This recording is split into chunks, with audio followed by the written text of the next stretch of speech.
Hi everyone, hope you are doing well from wherever you're watching this channel, depending on your time zone. Now, I did not have a plan to do a video on the Bahati MP Gunjiri Wambugu. Bahati is in Nakuru County, but I have received several requests from our viewers on this channel through my WhatsApp number. They are requesting us to discuss the issue of Gunjiri Wambugu. Because now there is a video trending on social media where Gunjiri Wambugu attended the Madaraka Day in Nakuru County, where Governor Lee Kinyanjui was also in the same place. And Gunjiri Wambugu openly campaigned for himself and he campaigned for Lee Kinyanjui.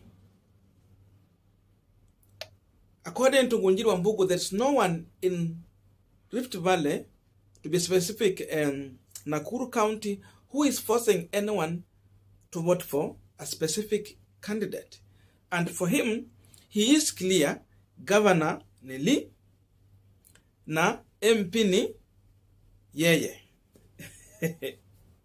Kimani Ngunjiri ndio MP na Governor ni Lee Kinyanjui. So seemingly, he has made it clear that he is for Lee Kinyanjui and not for William Samoei Ruto's UDA candidate, Susan Kihika. Remember, Onesmus Gunjiri is in UDA party. Lee Kinyanjui is in Jubilee party.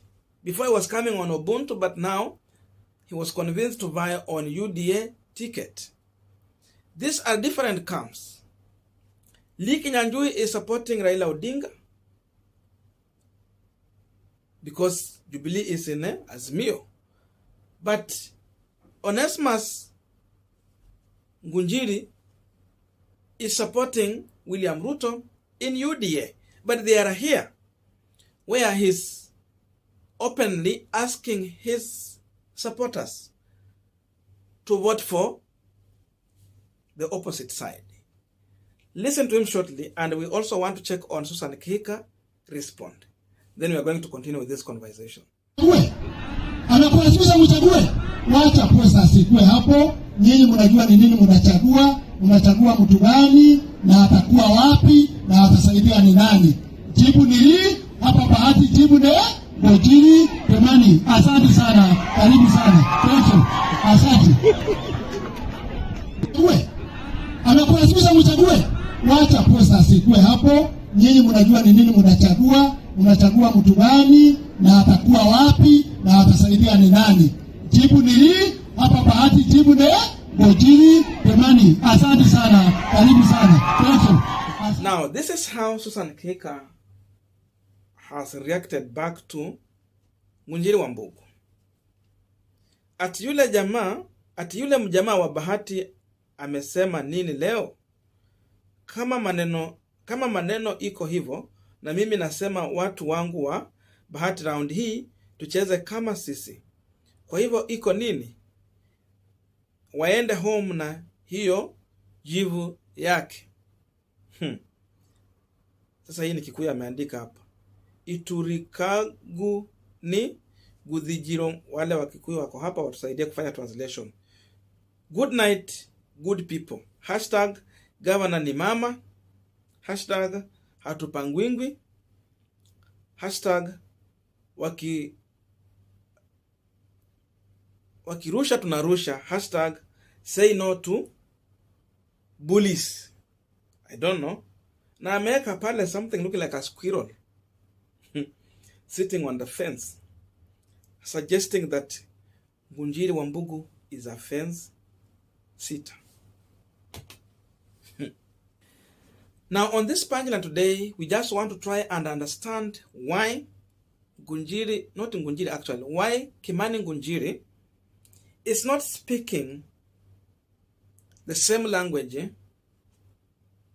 with Susan Kihika, politically speaking. But before we go deep into that, just a quick request. You might be watching this channel, but you have not yet subscribed. So my humble request, please consider subscribing so that another time, once we release a video like this one, you will always get notified. Again, to all our 10 subscribers and anyone who drop comment, I must say thank you so much for your unconditional support. Again, I'm requesting you to give this video a thumbs up so that YouTube can recommend our videos to more viewers. Back to our discussion.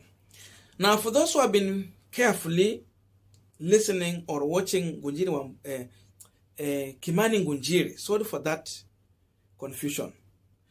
Kimani Ngunjiri has always come out strongly, using very strong statements, very strong words, to condemn President Uhuru Kenyatta when he makes his support towards Raila Odinga. But every time when it comes to voting on bills in the National Assembly, severally, Gunjiri Wambugu has always come out to vote in the side of President Uhuru Kenyatta. Even when William Ruto called on his members to vote against the will or wish of President Uhuru Kenyatta, Gunjiri Wambugu has never listened to William Samoei Ruto. You remember, in some of the past bills, he voted yes, while the team was voting no. Severally again, in some circumstances in Uko Rift Valley, Nakuru County, Gunjiri Wambugu has not been at ease with Susan Kihika. Even in Bahati constituency, Susan Kihika had a preference of another candidate to run on UDA ticket and not Gunjiri Wambugu. But because Gunjiri Wambugu is a noise maker, he knows how to make drama and he knows how to speak for himself, he overwhelmed Susan Kihika's desire. And that's why he was able to secure the ticket of UDA party. So the truth of the matter is that there have been a bad blood between Susan Kihika and Gunjiri Wambugu. And even when that day when Gunjiri Wambugu was voting yes with the government, with the President Uhuru Kenyatta side, I think even Susan Kihika did not have good words for Gunjiri Wambugu. She went on to refer to Gunjiri Wambugu as an idiot on her public post. So it tells you these two are not good friends. They have never been at ease with each other. Because of this and many other preferences and interests politically, Gunjiri Wambugu is comfortable working with Lee Kinyanjui and not Susan Kihika. Because I'm just imagining, what if Susan Kihika become the governor and all the fight they have had and even the preferences she had of the Bahati member of parliament? How can Susan, sorry for this confusion. How can Kimani Ngunjiri work with Susan Kihika as the governor? I think Susan Kihika cannot work with Kimani Ngunjiri. So because of this is why Kimani Ngunjiri is feeling that it is better he supports someone such that in case he wins this election, he can easily get to Lee Kinyanjui and he get his help in terms of maybe development project in his area. And even in as much Lee Kinyanjui is in UDA in Kenya, in Azimio, and Gunjiri Wambugu is in UDA, at no any circumstance I have had Kimani Ngunjiri having problem with Lee Kinyanjui. They have been friends. So that is his preference. Another reason could be that Kimani Ngunjiri is learning that Lee Kinyanjui has a better chance to win. Because of this, he has to realign himself with the winning side, so that at least when Lee will be serving his second term in government, he can have an easy time reaching out to him. That's another possibility. And now, having such kind of situation going on within UDA party, internal fights because of the competitive interest, where does this place William Samoei Ruto, Kenya Kwanza, and the UDA party? There is a sharp division here in Nakuru County. Possibility of UDA party clinching into the gubernatorial seat in Nakuru might be at 40% there.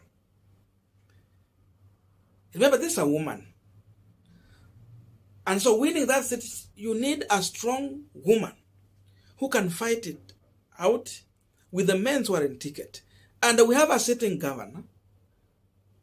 And seemingly, Lee Kinyanjui amekubalika zaidi na Kalenjin community. Na pia amekubalika na Wakikuyu.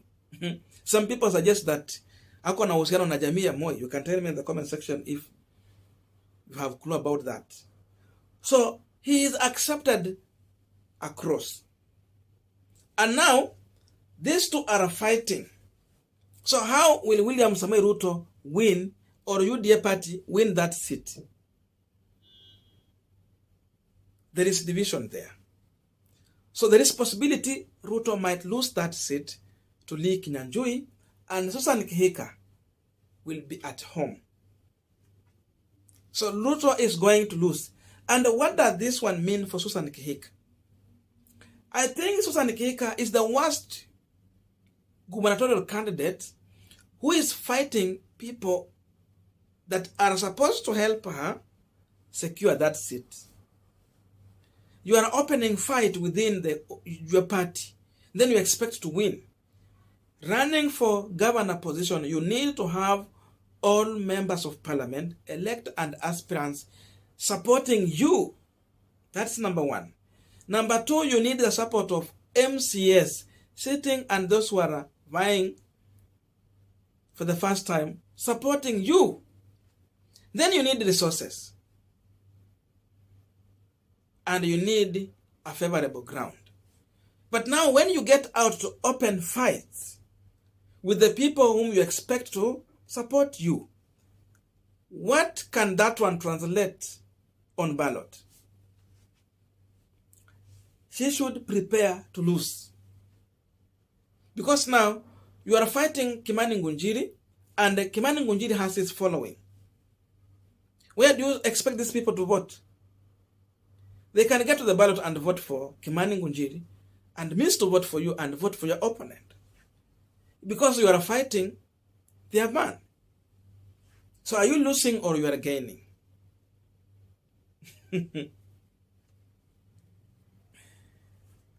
So Susan Kihika is opening a war that she might not manage to fight.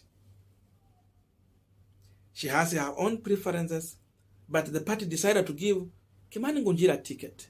Why couldn't she embrace Kimani Ngunjiri and work as a team? Why has she been fighting Kimani Ngunjiri all over from the time even before they get these tickets, during voting time and anytime they get to campaign? So she's already creating her own hole that she's going to fall in. She is digging her own hole. And what does this one mean for Kimani Ngunjiri?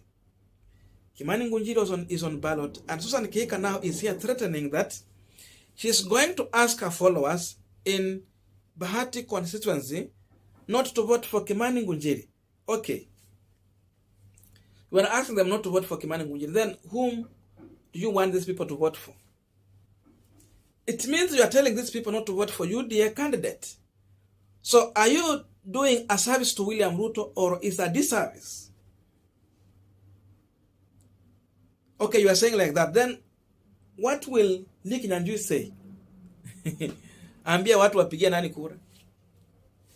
The biggest loser in this whole fight might be William Ruto and Susan Kihika.